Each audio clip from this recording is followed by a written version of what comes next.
हर कंपन, चाहे वो महत्वपूर्ण हो या न हो, उसका अपना एक अस्तित्व है, लेकिन अर्थों का कोई अस्तित्व नहीं होता। अर्थ सिर्फ आपके मन के अंदर ही मायने रखते हैं। मानव समाज में रहते हुए ही अर्थ महत्वपूर्ण है, क्योंकि इंसान सृष्टि के साथ अपना जुड़ाव खो चुका है। अर्थों का केवल लोगों के अपने बनाए हुए बेहुदा मनोवैज्ञानिक संसार में ही थोड़ा बहुत महत्व होता है।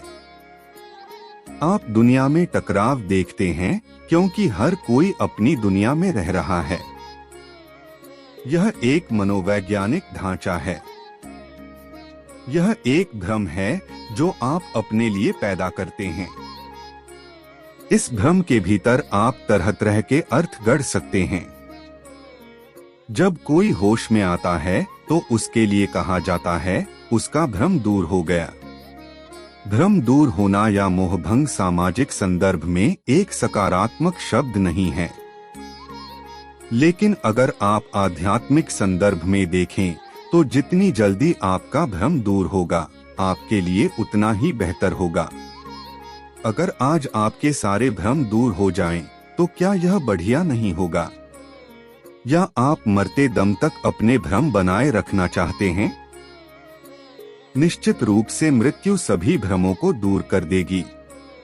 यौगिक प्रणाली में जब हम किसी मंत्र का उच्चारण करते हैं तो हम उसके अर्थ पर ध्यान नहीं देते, लेकिन अधिकतर इंसान ऐसी किसी चीज के साथ जुड़ने में असमर्थ हो गए हैं जिसका उनके लिए कोई अर्थ नहीं है।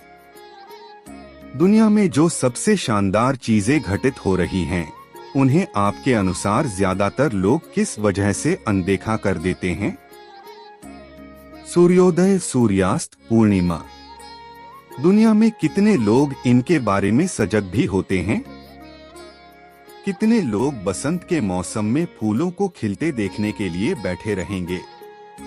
इसकी बजाय वे इस बात पर बहस करते हैं कि किसकी बात अधिक अर्थपूर्ण है। उन्हें ब्रह्मांड में घटित हो रही अद्भुत चीजों से कोई मतलब नहीं, क्योंकि वे अर्थपूर्ण चीजों की तलाश में हैं। ध्वनि सृष्टि का तत्व है। अर्थ मनुष्य के दिमाग में बनते हैं। ध्वनियां बहुत तरह की होती हैं। कुछ ध्वनियां बहुत शुद्ध होती हैं और कुछ अशुद्ध, जो उनके कंपन पर निर्भर करता है। हर चीज एक किस्म की ध्वनि है। पेड़, हवा, शरीर, चट्टान, शिवलिंग जैसा ही कोई और भी पत्थर हो सकता है, लेकिन उसका कंपन बिल्कुल अलग होगा। एक ही ध्वनि को अपनाकर उसे एक खास स्तर तक शुद्ध किया जा सकता है। आज विज्ञान इस क्षेत्र में उतर रहा है, लेकिन योग प्रणाली में हमने हमेशा इस जानकारी का उपयोग किया है। अब आधुनिक विज्ञान कहता है कि ध्वनि और प्रकाश दोनों कंपन हैं। अगर आप ध्वनि को एक खास डेसिबल तक बढ़ा दें, तो आप ध्वनि में ऐसा बदलाव ला देंगे जहां गणित की दृष्टि से वह प्रकाश बन जाती है। सिद्धांत रूप में ध्वनि प्रकाश बन सकती है। एक बार जब कोई चीज सिद्धांत के स्तर पर संभव हो जाती है, तो उसका प्रयोग बस काबिलियत का सवाल है। लेकिन ध्वनि का प्रकाश में परिवर्तन हमने योग की प्रणाली से अपने भीतर हमेशा से किया है। अगर आप किसी ध्वनि को लेकर उसे अपने भीतर स्थापित करें, तो आप अपनी चेतनता के एक शुद्ध कंपन के साथ उस ध्वनि को विकसित कर सकते हैं। शरीर एक किस्म का कंपन है, विचार दूसरी तरह का कंपन, भावना एक और तरह का कंपन है, चेतनता बिल्कुल अलग तरह का कंपन है।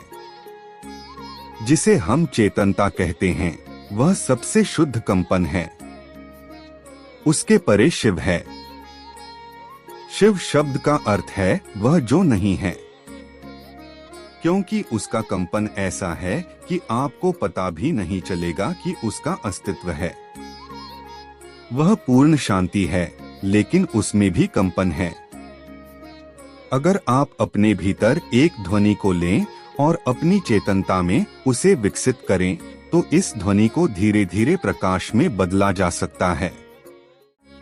कंपन अलग अलग लोगों पर अलग अलग असर डालते हैं, लेकिन अगर आप किसी कंपन को चेतनता से अपने भीतर विकसित करते हुए उसे एक आयाम से दूसरे में बदल दें, तो आपको अपने भीतर प्रकाश दिखाई देगा और आसपास मौजूद लोग भी इसे महसूस करेंगे।